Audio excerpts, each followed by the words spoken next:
오늘 말씀의 제목은 선진들의 믿음을 본받자 하는 그런 내용입니다.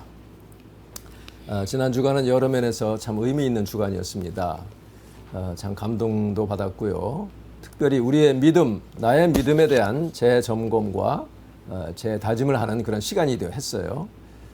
특별히 지난 목요일 25일은 이제 6.25 한국전쟁 70주년 그 행사가 한국 시간으로 그날 저녁에 열렸죠. 제가 나중에 이제 따로 봤지만 미국 대통령, 또 영국 총리 등을 포함해서 한국전에 참전했던 22개국, 16개국은 군대를 보냈고 나머지 6개국은 이제 의료 지원이나 물자 지원을 했죠. 그 수장들이 동영상으로 다 한마디씩 인사말을 보내온 것이 참 감동적이었습니다. 실상 이제 근대 역사상 한국과 같은 예가 없었죠. 세계 가장 가난한 나라에서 아무리 원조를 받았고 했지만 이렇게 정말 선진국으로 산업국으로 탈바꿈한 나라가 어디 있겠습니까?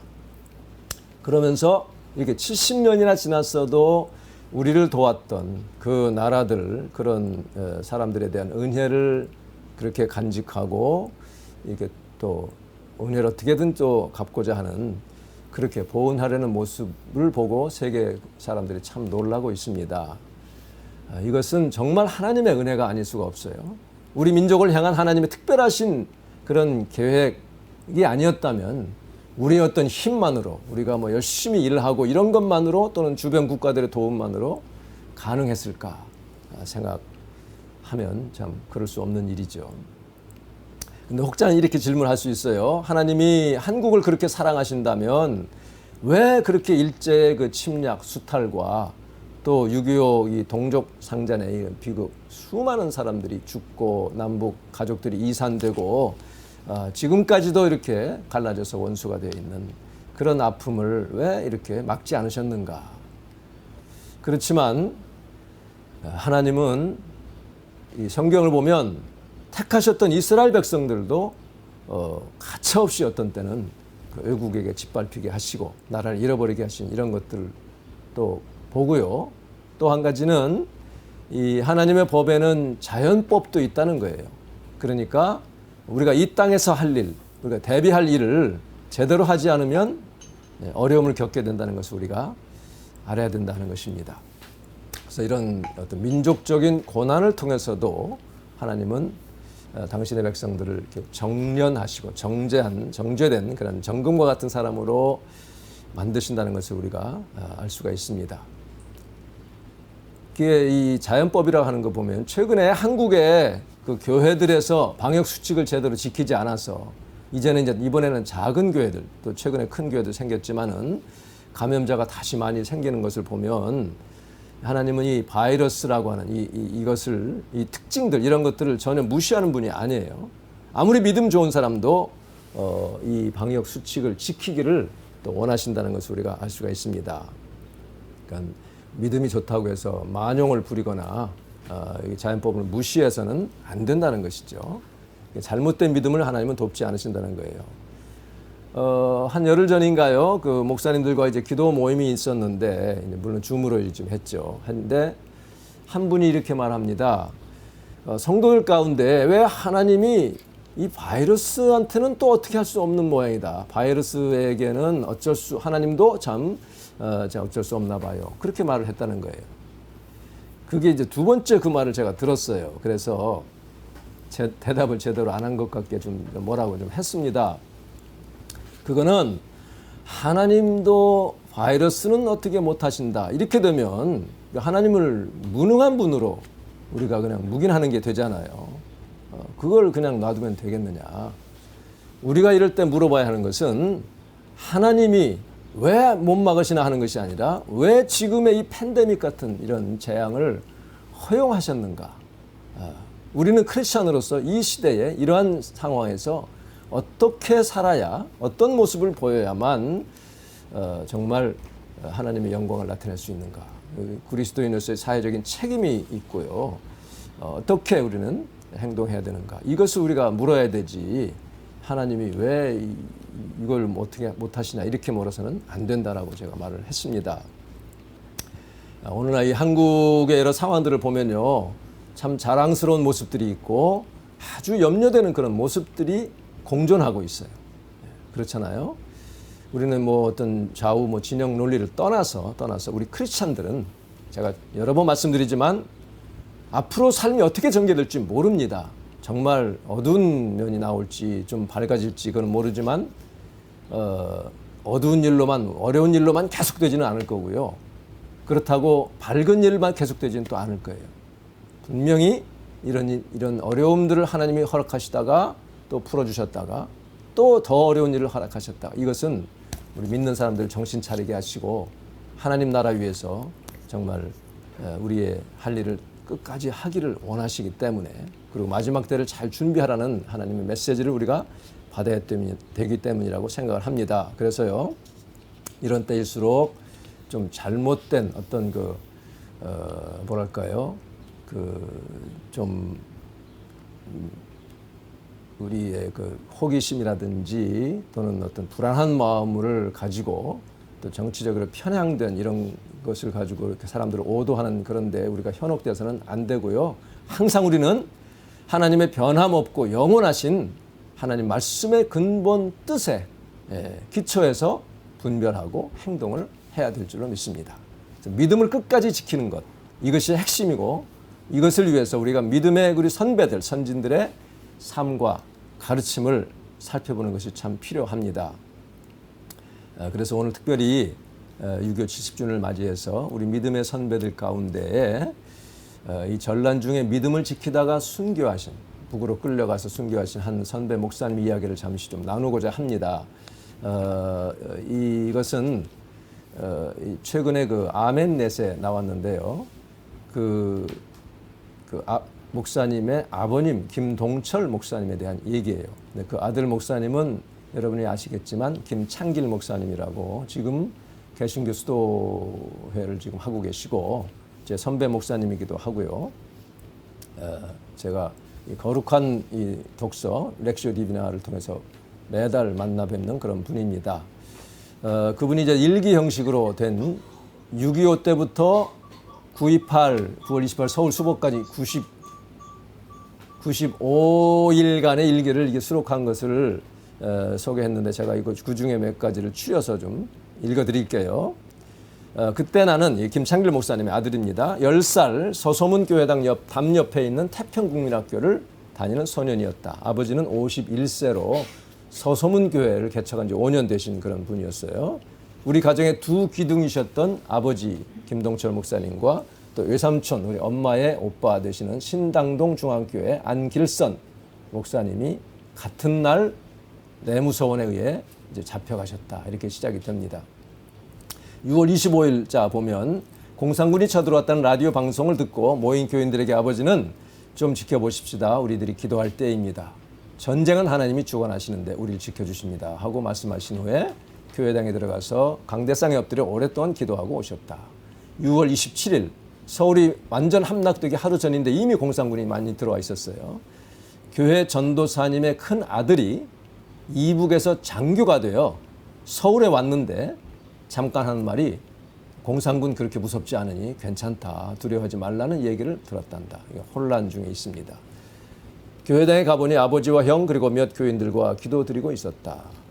6월 28일 서울이 함락된 날입니다. 이승만 대통령은 이미 대전으로 피난 가가지고 방송을 통해서 국민들이여 서울을 지키십시오 이렇게 방송했는데, 그때는 녹음기가 있는 것도 모르던 사람들이 모르던 시대에 이미 녹음으로 그렇게 갔던 때입니다. 6월 29일 외삼촌 안길성 목사님이 찾아왔습니다.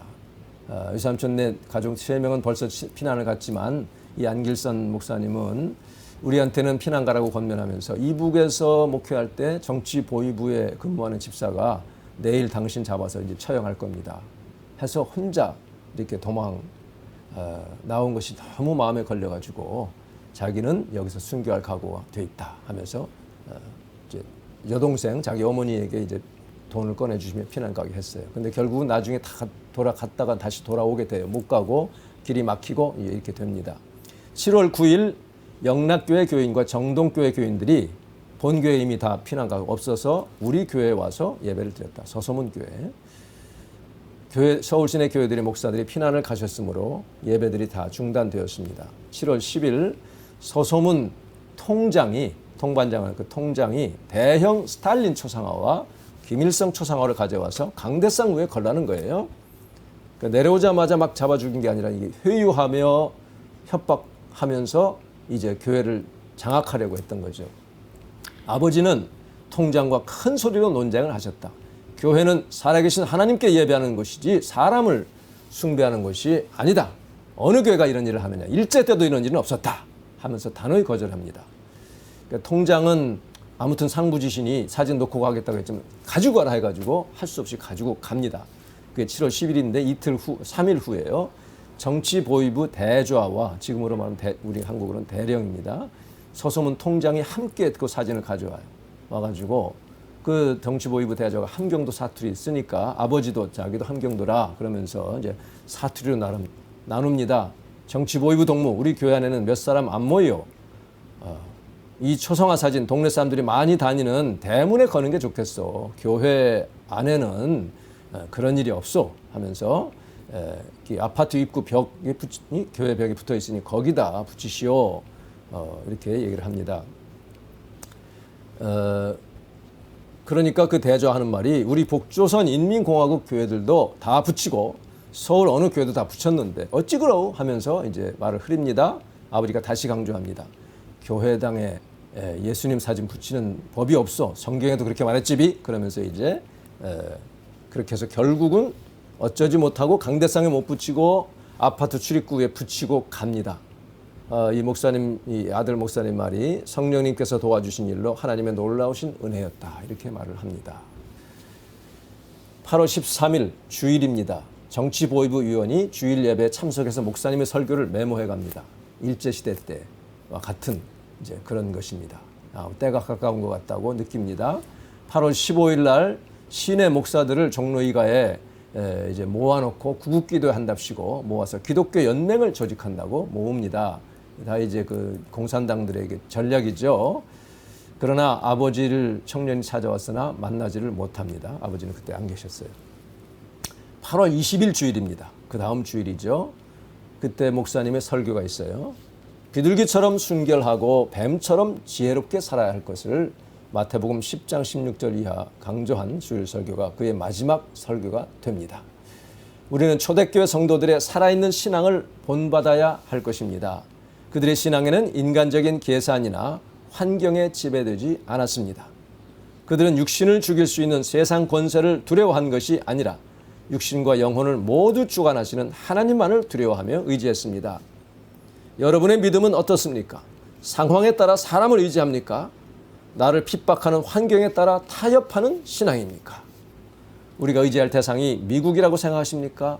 소련이라고 생각하십니까? 미국이나 소련이라는 강대국에 의해 우리나라의 운명이 좌우된다는 생각은 크게 잘못된 것입니다. 역사를 주관하시는 분은 하나님이시고 하나님은 그분의 자녀를 중심으로 세계를 주관하신다는 사실을 알아야 합니다. 그분은 이 땅을 두루 감찰하사 그분을 온전히 신뢰하고 따르는 하나님의 사람을 찾고 계십니다. 우리의 신앙이 비둘기처럼 순결하고 뱀처럼 지혜로울 때에 쓰임받을 수 있을 것입니다. 지혜롭다는 것은 인간적인 모사, 어떤 스키밍 이런 것이 아니라 하늘로부터 나는 선한 생각과 지식입니다. 그것은 어떻게 얻어집니까? 이렇게 어려울 때일수록 날마다 말씀을 상고하고 기도로 무장해야 할 것입니다. 기도할 때 어려움을 피하게 해달라는 것이 아니라 더 큰 어려움이 왔을 때 믿음을 저버리지 않도록 준비된 신앙이 절실한 때입니다. 순교자의 피 위에 세워진 이 교회 터 위에 일제 때 순교하신 걸 얘기하는 거예요. 영광스럽게 부르심을 받은 서소문 75번지의 성도답게 우리의 생이 마무리될 수 있기를 바라는 마음 간절합니다. 이렇게 설교를 했어요. 참 목숨 건 설교입니다. 그날 23일, 그러니까 수요일 새벽 6시 반경에 청년이 아버지를 찾아옵니다. 그러자 창길이 아들은 아버지가 안 계시고 1시간 후에 오실 것이라고 얘기를 해요. 그때 그렇게 말한 자기를 참 후회를 하는 거예요. 아버지가 그날 잡혀가셨기 때문에 왜 내가 눈치를 못 챘던 거. 그런데 10살짜리 아이가 뭘 알겠어요. 항시 아버지는 밖에 나갔다가 이제 집에 들어오시면 습관적으로 기도하시는데 기도가 끝나자 아까 왔던 청년이 몰래 숨어 기다리고 있다가 따라 들어옵니다. 누런 봉투를 내밀고 이제 그러니까 아버지는 그걸 읽으시고 나서 아들에게 말합니다. 엄마 오시면 아버지가 목사님들 모이는 회의에 참석자 같다가 오신다고 해라 하시면서 청년을 따라간 것이 마지막 길이 되어버립니다.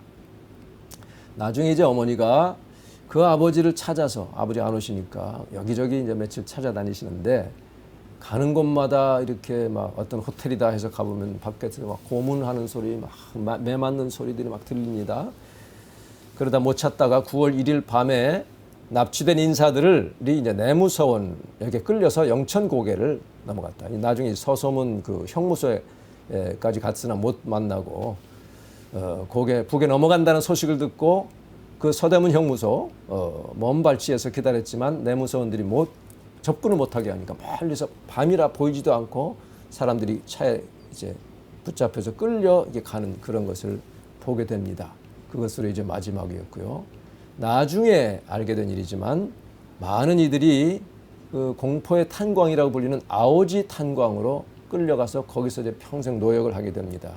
강제 노역을 하다가 아버지 김동철 목사님은 발진 티푸스에 걸려가지고 거기에서 5, 6분이 사망을 하고 말았어요. 그렇게 이제 순교를 하시게 됩니다. 9월 3일 정치보위부로부터 서소문교회 교인 명부를 제출하라는 통보를 받습니다. 9월 15일 이제 적산 가옥이 있는 정치보위국에 어머니가 교적부를 들고 이제 가요. 이제 그 따라갑니다. 아들도 너희들 밖에 놀고 있으라. 한 2시간 안에 내가 못 오면 이제 너희들 집으로 가라. 어머니는 그때 각오를 하셨던 것 같아요. 근데 30분 만에 나오시더니 우리 둘 아들들을 끌어안고 눈물을 지으십니다. 아마 단단히 마음을 먹으셨는데, 근데 그렇게 이제 그런 일이 있었는데 15일에 그날이 인천 상륙한 날이잖아요. 국군이 늦게 들어왔었다면 공산당은 서울 시내 기독교인들을 다 모아가지고 학살하려는 그런 계획을 가지고 있었다고 9.28 그 수복 이후에 자료에서 찾아냅니다. 그래서 이제 교인 명부를 챙긴 거예요. 그 김창일 목사님의 기록은 몸서리치는 공산당의 무서운 공작이었다. 이북에서 기독교인들을 그렇게 숙청했던 대로 서울에서도 같은 짓을 하려고 했던 것이다. 근데 참 하나님의 은혜로 그렇게 하기 전에 수복이 됩니다. 그 전 3일 전 25일 인민군이 후퇴하기 시작하는데 서소문에서 아현동 산 언덕에서 인민군이 오르락 내리락 하면서 따발총을 쏘며 전투하는 모습이 보인다. 27일 유엔군이 서울역에 들어오고 덕수궁 앞에서도 해병대가 들어왔는데 밤새 박격포가 날아오고 사방에서 사람들이 부상당하거나 죽는 일이 일어났다. 어머니의 부탁으로 이제 자기 형 창덕이가 교회당 뒷마당에 방공호를 팝니다. 파가지고 교회 당회록 재직효록을 묻고 옷하고 그릇들을 이렇게 묻었어요. 나중에 이제 식구들도 거기 들어가려고 했는데 직격탄을 맞아서 그곳에 떨어져 가지고 다 박살이 납니다. 만일에 가족이 거기 들어갔었더라면 다 죽을 뻔했는데 참 하나님 은혜로 살아난 것을 고백을 합니다. 그래서 9월 28일 수복 완전히 수복이 됩니다. 이 그 일기의 결론 부분에 이렇게 나와 있어요. 서소문 교회는 8.15 해방과 더불어 중국 공산당이 싫어서 자유 대한민국을 찾아온 사람들이 모인 곳이고 6.25 후에는 북한 공산당이 싫어서 남하한 함경도 사람들이 모였던 교회입니다. 6.25 동란 중 서울 시내 교회에 심호하던 여러 목사님들이 교회를 지키시며 끝까지 신앙의 지조를 지키다가 납북되어 순교하셨다. 이같이 귀한 선배들의 신앙을 되찾았으면 한다. 오늘의 서울 교회가 이렇게 확장 부흥한 것은 서울뿐이 아니죠. 전국에 그들의 순교 정신과 반공 정신이 아닌가. 한국 교회가 이름 없이 빛도 없이 끌려가 순교한 숨은 그 순교자들을 찾아내서 그들의 삶과 신앙을 물려주기를 바라며 이 글을 마친다. 이렇게 되어 있습니다. 오늘 본문의 말씀처럼 참 이렇게 귀한 삶과 말씀을 전해준 우리 믿음의 선배들, 그들의 삶의 최후를 우리가 보면서 정말 하나님께서 영광스럽게 받으시는 그 모습을 우리 다시 한번 들여다볼 수 있기를 바랍니다. 사실 지금 2020년 지금 이 시대는 과거와 같이 그런 일이 일어나지 않을지도 모릅니다. 그렇게 어려운 일들은 없이 그냥 위험한 그런 그 기운은 있어도 그럴지도 모르지만 또 반대로 이 코로나 사태를 보면 전혀 예상 밖의 그런 일이 처음으로 지금 일어나잖아요. 역사상으로 전 인류에게 어떤 일이 어떻게 일어날지 아무도 모르기 때문에 우리는 그저 하나님 말씀 따라서 믿음의 지조, 우리 신앙의 이 절개를 죽기까지 지키는 우리 믿음이 꼭 필요합니다. 예수 그리스도는 어제나 오늘이나 영원토록 동일하시다 그랬어요. 지금 세상이 아무리 참 살기 좋아졌다 하더라도 또 아무리 과거보다 훨씬 더 악해진다 하더라도 우리는 끝까지 믿음을 지키는 것, 이것만이 우리의 살 길이고 참 영원한 하나님이 영광을 받으시는 그런 길임을 믿습니다. 오늘 말씀과 같이 정말 우리의 생명 되시고 우리의 삶의 근원 되시는 우리 하나님께서 우리에게 정말 이 귀한 믿음의 유산을 내려주신 하나님께 영광의 하나님의 은혜가 넘치기를 간절히 바랍니다. 하나님 말씀을 여러분에게 전해준 여러분의 지도자들을 기억하시고 그들의 삶의 결과를 살펴보고 그 믿음을 본받으십시오. 우리 믿음의 선조들은 그런 믿음으로 살아서 정말 하나님께 인정받고 칭찬받는 자들이 되었습니다. 우리 모두도 그런 믿음의 본이 있는 믿음을 지켜 하나님께 영광 돌리는 삶이 되기를 간절히 바랍니다. 기도하겠습니다. 하나님 은혜를 감사합니다. 우리가 지금 이렇게 2020년 평안한 가운데 살다가 또 갑자기 코로나 사태로 인하여 정말 여러 가지 많은 어려움들을 겪고 있습니다. 한국은 한국전쟁 70주년을 맞이하였고 정말 그동안 하나님께서 이렇게 눈부시게 한국을 발전시켜 주시고 교회도 크게 성장시켜 주신 그 놀라운 은혜를 인하여 감사와 영광을 올려드립니다. 그러나 우리가 다시 한번 우리 자신을 살펴보고 지금 이 세상에 돌아가는 것을 볼 때에 앞으로 어떠한 어려움이 올지 우리는 아무도 알 수 없는 그런 상황입니다. 그런 때일수록 우리는 하나님 말씀을 따라서 우리 믿음의 선진들의 그 믿음을 본받아서 끝까지 믿음을 지키고 하나님을 사랑하고 주님을 신뢰하는 우리 주님의 백성들이 될 수 있도록 복의 복을 더하여 주시옵소서. 오늘 예배를 주님 흠양하시고 하나님께서 받으신 줄을 믿습니다. 우리 마음이 하나가 되게 하시고 다시 모일 때에 참 기쁨으로 서로 만나 인사하며 정말 주의 사랑을 나눌 수 있도록 축복하여 주시옵소서. 예수님의 이름으로 기도하옵나이다. 아멘.